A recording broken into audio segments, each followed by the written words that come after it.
या ठिकाणी जे मागेल ते होतं. या ठिकाणी येऊन राहिले. या ठिकाणाहून त्यांनी पंढरपूरच्या पूर्ण वाऱ्या केल्या आणि देवाची प्राप्ती करून घेतली. मी येशूबाबाचे वंशज आहे. कितवे वंशज आहेत? आम्ही पाचवे खापर पंजोबा, पाचवे वंशज तुम्ही. पाचव्या पिढीचे. DS न्यूज मराठीच्या नवीन व्हिडिओमध्ये आपल्या सर्वांचं हार्दिक स्वागत आहे. आपण पाहतोय श्री संत येशूबाबांची हे आज आपण पाहतोय जत्रा सुरू झालेली आहे आणि काल महत्त्वाची पूजा संपन्न झालेली आहे आणि आपण पाहतोय राज्यभरामध्ये खूप मोठं या यात्रेला महत्त्व असतं आणि आज आपण पाहतोय हिंगोली जिल्ह्यातल्या वसमत तालुक्यातल्या टेंभुर्णी गावामध्ये श्री संत येशूबाबांचं मंदिर आहे आणि याच ठिकाणी बाबांची समाधी देखील सुद्धा आहे आणि मोठं महत्त्व आहे. आणि आता आपण यात्रेचं महत्त्व आपण या व्हिडिओच्या माध्यमातून जाणून घेण्याचा प्रयत्न करणार आहोत.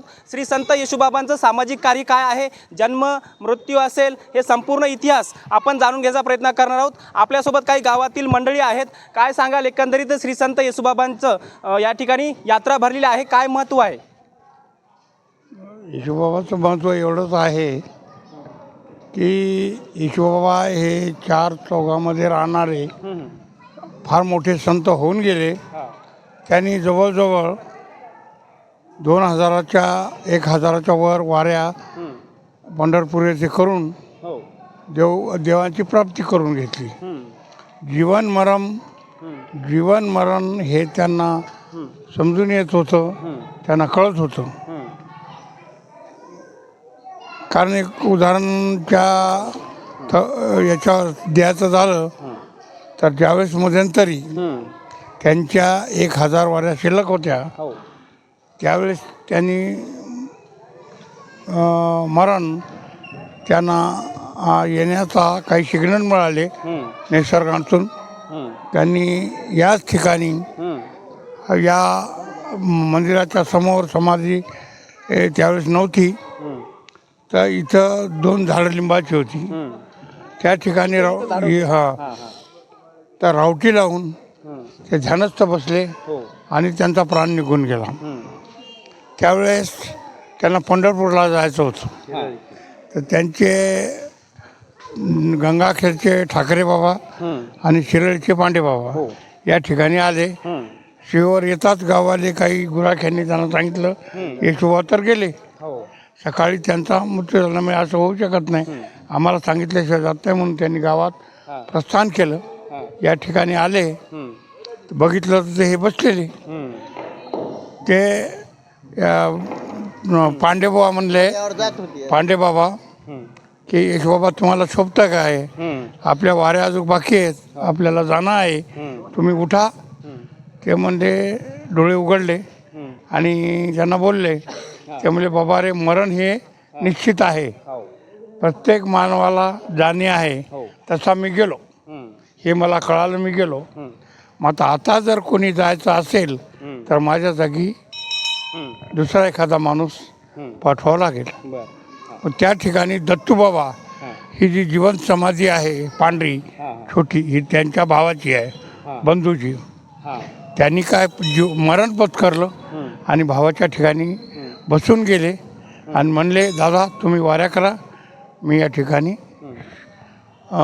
मरणपत करतो. आणि ते बसले, ते उठले आणि त्यांनी वारण्या पूर्ण केल्या आणि या ठिकाणी समाधी बांधून जिवंत समाधी त्या संतांनी या ठिकाणी घेतलेली आहे. त्यामुळे या जागेचं महत्त्व फार आहे. या ठिकाणी जे मागेल ते होतं. सत्य हे आहे की जे काही असं घडतं की अपरिचित, कोणाला त्याचा अनुभव नसलेलं असं कार्य होऊन जातं. त्यामुळं यासाठी या देवाचा सहारा लोक घेतात. या ठिकाणी यात्रेला येतात, देवदर्शन करतात, मोठमोठे नवस बोलतात. काल तुम्ही पाहिले असेल, एका बाईने 1000 नवस केला होता आपल्या मुलीला मुलगा व्हावा म्हणून, आणि ती पुत्रप्राप्ती तिला झालेली होती. तिने 1000 रुपयाची माळ देवळा घातली, दर्शन घेतलं आणि गेले. एकंदरीत महाराष्ट्रामध्ये हे पहिलंच मंदिर आहे जिथं बाबांची समाधी आहे, परंतु इतर महाराष्ट्रामध्ये काही मंदिर आहेत का येशूबाबांचे? येशूबाबाचं दुसरीकडे कुठेही मंदिर नाही, कारण एवढंच मंदिर आहे. या ठिकाणी त्यांनी स्वतः जिवंत समाधी घेतलेली, कारण त्यांचं राहण्याचं ठिकाण टेंभुर्णी होतं. हालाकी जन्म त्यांचा याचा होता नरशीचा, नरसी नामदेव, परंतु भाऊ आणि ते या ठिकाणी येऊन राहिले या ठिकाणाहून त्यांनी पंढरपूरच्या पूर्ण वाऱ्या केल्या आणि देवाची प्राप्ती करून घेतली. बरं. आणि आता ही जी गावामध्ये आता जे मंदिराची स्थापना झाली, मग ही पहिली ही यात्रेचं कितवं वर्ष आहे आणि पहिली संकल्पना कुठून आली बाबा यात्रा आपण केली पाहिजे गावामध्ये, येशूबाबांचा सण उत्सव साजरा केला पाहिजे? ही यात्रा जवळजवळ 400 ते 500 वर्षाखालची आहे 500 वर्षापासून. आणि पहिली हळूहळू भरत गेली. आता हळूहळू त्याचं महत्त्व वाढत गेलं. परिचित झाले लोकांना महत्त्व पटू लागलं. त्यामुळे हे यात्रा वाढून आता सध्या जी परिस्थिती आहे त्या यात्रेचं खूप मोठं या ठिकाणी पावित्र्य आहे. म्हणजे एक येशूबाचा जन्मदिवस म्हणजे यात्रा. पुण्यतिथी आम्ही वर्षातून 2 सण येशूबाचे साजरे करतो. एक पुण्यतिथी म्हणजे मरणाचा दिवस आणि जन्माचा दिवस यात्रा. आणि मरणाचा दिवस हा सप्टेंबरमध्ये असतो पौर्णिमेच्या षष्ठीला. आणि ही यात्रा पण पौर्णिमेच्या षष्ठीला भरते. असं माझ्या नॉलेजनुसार या ठिकाणची एक माहिती आहे. बरं. आणि आपलं हे जे मंदिराचं बांधकाम आहे किंवा जी समाधी स्थळ आहे हे याचं स्थापना कधी झालेली आहे आणि कधी बांधकाम झाले? याची स्थापना जवळजवळ 400 वर्षाखाली आपल्याच पूर्वजांनी या ठिकाणी केलेली आहे. कारण माझे आजोबा गोविंदबुवा चांदणे हे पण त्यापूर्वी 100-200 वर्षाच्या नंतर आले. त्यापूर्वी खिरूबुवा. तुमचे आजोबा आहेत चांदणे? हां, चांदणे. मी चांदणे. तुम्ही येशूबाबा? मी येशूबाबाचे वंशज आहे. कितवे वंशज आहेत? आम्ही 5वे खापर पंजोबा. 5वे वंशज तुम्ही? 5व्या पिढीचे. मग तुम्ही आता कुठं असता? आम्ही वसमतला असतो. मी 2 सर्व्हिस करून रिटायर आहे. कोणत्या सर्व्हिस? प्लस MSCB ह्या 2 नोकरी करून मी रिटायर आहे आणि दोन्ही पेन्शन मला मिळतात. नक्कीच मित्रांनो, आपण पाहतोय संत यशवंत महाराजांचे हे 5वे वंशज आहेत आणि आर्मीमध्ये होते, आता रिटायर्ड आहेत. अजून काय त्यांना प्रश्न विचारण्याचा आपण प्रयत्न करणार आहोत. संपूर्ण इतिहास आपण आपल्या चॅनलच्या माध्यमातून जाणून घेण्याचा प्रयत्न करणार आहोत. जगासमोर, देशासमोर, महाराष्ट्रासमोर मांडण्याचा प्रयत्न करणार आहोत. कारण की या मंदिराचं महत्त्व वेगळं आहे. कारण की संत यशवंत महाराजांचं हे जे मंदिर आहे, ही जी समाधी आहे, महाराष्ट्रामध्ये एकच आहे. असं दुसरं कुठेही मंदिर आणि किंवा हे सगळं कुठं भेटणार नाही तुम्हाला बघायला. अजून विचारण्याचा प्रयत्न करा. संत यशवंत बाबांचे जे भाऊ होते त्यांची समाधी तुम्ही सांगितली बाबा तिकडं आहे, त्यांचं वेगळं सामाजिक महत्त्व काय? त्यांचं महत्त्व की त्यांचे भाऊ होते आणि भाऊ असल्या कारणाने ज्यावेळेस ठाकर बाबा आणि पांडे बाबा या ठिकाणी पोहोचले मनाच्या वेळेस, त्यावेळेस त्या बंधूंनी एक बंधुत्व, बंधुप्रेम सादर केलं. जगासमोर एक उदाहरण सादर केलं की बंधुप्रेम कसं असतं. ज्यावेळेस मरणाच्या खाईत हा भाऊ असो त्या ठिकाणी बसतो मरणाच्या ठिकाणी आणि त्या भावाला जिवंत करतो, हे त्याचं महत्त्वाची पायरी आहे. नक्कीच आपण पाहतोय संत यशवंत महाराजांच्या भावाची समाधी त्या ठिकाणी. आपण तिथं पण जाऊया, ती पण दाखवण्याचा प्रयत्न करूया. परंतु आपण पाहतो जे बंधुप्रेम होतं म्हणजे भावाचं प्रेम कसं पाहिजे श्री संत यशवंत बाबांच्या भावानी दाखवून दिलेलं आहे. आता आपण पाहतोय भावामध्ये भांडणं होत आहेत, ती भांडणं मिटावीत कुठंतरी यात्रेचा सुद्धा हाच एक उद्देश आहे असंही आपण म्हणू शकतो. अजून आपण काही गावकऱ्यांशी बोलण्याचा प्रयत्न करणार आहोत. आपल्यासोबत गावातील प्रतिष्ठित नागरिक आणि सरपंच आहेत, आबासाहेब सवणकर, आणि सरपंच देखील सुद्धा आहेत. काय सांगाल, यात्रेचं महत्त्व काय आहे, कधीपासून यात्रा सुरू झाली आणि वेगळं यात्रेचं महत्त्व काय वाटतं? वेगळं यात्रेचं महत्त्व तसं काही वाटण्यासारखं नाही. आताच आपल्या चांदणे साहेबांनी सांगितलं की 400 वर्षापूर्वीची ही यात्रा ह्या आपल्या परिसरामध्ये, ह्या गावामध्ये परंपरा चालू आहे. आणि इथं आपण बघतो की बऱ्याचपैकी भाविक फार लांबून सुद्धा दर्शनासाठी, काही त्यांचे जे काही अडीअडचणी असतील अशा अडीअडचणीच्या संदर्भात, दर्शनाच्या संदर्भात आपल्या गावामध्ये येऊन येशूबाबाच्या चरणी काहीतरी साकडं घालून मागणी करतात आणि त्यांची पूर्ण मागण्या मान्य होतात.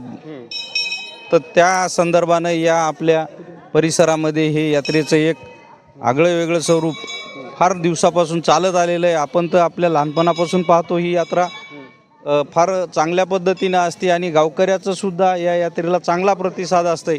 आणि इथं पहिल्या दिवशी पूजा असती, दुसऱ्या दिवशी पालखीसुद्धा गावामध्ये पालखीची मिरवणूक निघती आणि त्याच्यानंतर दहीहंडीचा सुद्धा या मंदिरामध्ये यात्रेच्या निमित्तानं कार्यक्रम होत असतो आणि त्या निमित्तानं दहीहंडीचा कार्यक्रम होऊन या यात्रेचा समारोप होत असतो. असं भाविक या ठिकाणी येऊन आपलं देवस्थानाच्या ठिकाणी आपलं जे काही मनोगत आहे ते व्यक्त करतात, भावना व्यक्त करतात आणि ते दर्शन घेऊन ते आपल्या गावी परत जाऊन त्याच्या जे भावना तृप्त होतील त्याच्यात ते समाधान मानतात. असं आपण बघत आलो आणि गावकरी म्हणून आपणही यात्रेमध्ये नेहमी सहभागी असतो आणि यात्रेचा जे उत्सव आहे हे सगळ्या परिसराला, गावाला याला धरून आपण सर्वजण हे साजरा करतो. हे एवढंच या प्रसंगी सांगतो. आणि हे संत म्हणजे काय साधे संत नाहीत, हे फार मोठे महापुरुष संत होऊन गेले आणि असेच संत या महाराष्ट्रामध्ये अनेक संत आहेत. असे संत आणि इथून पुढच्या पिढीत तरी हो अशी मी या यशवंत बाबाच्या चरणी प्रार्थना करतो. आणि जे आपल्याला सांगता येतं आहे तेवढं मी त्याच्याविषयी बोलतो. तेवढा काही आपल्याला त्या बाबतीतला अभ्यास नाही, तरी पण मला जे यशवंत बाबाच्या बाबतीत जेवढी माहिती आहे तेवढी मी या सांगण्याचा प्रयत्न केला आहे. नक्कीच आपण पाहतोय श्री संत यशवंत महाराजांचा इतिहास जो आहे खूप जुना आहे. बंधुत्वाचं प्रेम असेल, समाजाबद्दल जेवढं प्रेम होतं ते प्रेम संत यशवंत बाबांच्या भावनेतून कळतं आणि जुना इतिहास आहे. हे संत यशवंत बाबांचे 5वे वंशज आहेत आणि संत यशवंत बाबांच्या भावांची समाधी त्या पलीकडे आहे, ती सुद्धा आपण दाखवण्याचा प्रयत्न करूया. परंतु जी बंधुत्वाची भावना होती, समाजामध्ये एक आपुलकीची भावना होती, ती आपण पाहतोय संत यशवंत बाबांच्या माध्यमातून जाणून घेण्याचा प्रयत्न केलेला आहे. त्यामुळे ही यात्रा जी आहे खूप जुन्या कालखंडापासून म्हणजे 400 वर्षापूर्वीचा इतिहास या गावाला लाभलेला आहे. आणि याच संत यशवंत बाबांची समाधी जी आहे इसवी सन पूर्व काळातली आहे. आणि आपण पाहतो नरसी नामदेवचे मूळ गावचे होते आणि या ठिकाणी येऊन समाधी घेतलेली आहे. त्यामुळे मोठं महत्त्व याला लाभतं. आणि आपण पाहतोय संपूर्ण महाराष्ट्रभरात नव्हेच तर देशभरामध्ये असं मंदिर तुम्हाला मिळणार नाही. हे एकमेव या टेंभुर्णी गावामध्ये संत यशवंत बाबांचं मंदिर आहे. त्यामुळं याचं महत्त्व वेगळं आहे. कॅमेरा पर्सन मी ज्ञानेश्वर सवणकर, वसमत, हिंगोली.